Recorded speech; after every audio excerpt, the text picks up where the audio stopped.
Valideyn yazıb ki, Fidan xanım, övladımın 10 yaşı var, ancaq ki altını isladır. Bəli, bugün altını islatma problemi olan enurizdən bəhs edəcəm. Ümumiyyətlə, enuriz nədir və neçə yaşından etibarən altını islatma enuriz sayılır və bunun üçün tədbir görülməlidir. Ümumiyyətlə, 3-4 yaşına qədər uşaqların əksəriyyətində hər gün olmaması şərti ilə zaman-zaman gecələri altını islatma ola bilər. Qeyd etdiyim kimi, hər gün olmaması şərti ilə. Ancaq 4 yaşından etibarən uşaqlarda altını islatma problemi görülürsə, bu artıq enuriz sayılır və bunun üçün tədbir görülməlidir. Nəzərə alarsak ki, 2 yaşından etibarən artıq uşaqlara tualet bacarığı, tualet vərdişi öyrədilir. 4 yaşında olan bir uşaq tam olaraq bu vərdişi qazanmış olmalıdır. Həmçinin 4 yaşında olan bir uşaqda artıq sidik kisəsi, əzəliləri tam olaraq formalaşmış olur. Ona görə də 4 yaşından etibarən uşaqlarda altını islatmanın görülməsi problem sayılır və bunun üçün tədbir görülməsi mütləqdir. Fizioloji və psixoloji səbəblərdən olur altını islatma. Həmçinin zaman-zaman və hər gün görülən altını islatma olur.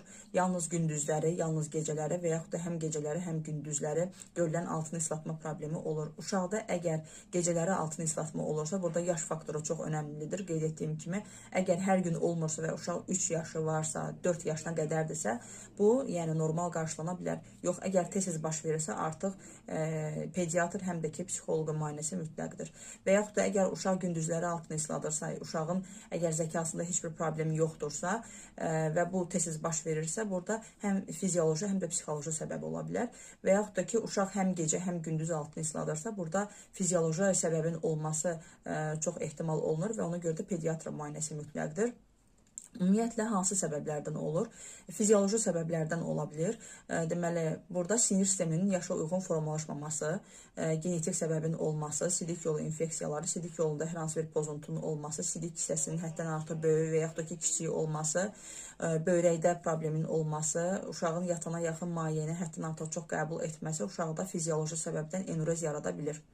Psixoloji səbəbdən isə uşaqlarda, demək, uşaq əgər ailədə yetəri qədər diqqət, sevgi görmürsə, özlərinə diqqət çəkmək üçün altını islada bilər. Əgər uşaqda deməli, ailədə yeni bir körpə doğulubsa, bu səbəbdən də uşaq qısqanclıq səbəbindən altını islada bilər və yaxud da ki, uşaqda özünə inamsızlığın olması, yetərsizlik səbəbindən də deməli, uşaqlarda altını islatma səbəbi ola bilər.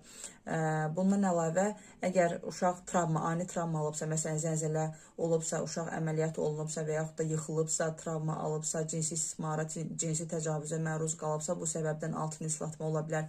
Bunlar psixoloji səbəblərdir artıq. Bundan əlavə, ailədə əgər tez-tez mübahisələr, davalar, şiddət olursa, ata-anaya şiddət göstərirsə, uşağın gözünün qabağında və yaxud da ki, uşağın özünə şiddət göstərilirsə, əgər boşanma varsa və yaxud da hər hansı bir valideyn uşağı atıb gedirsə, bundan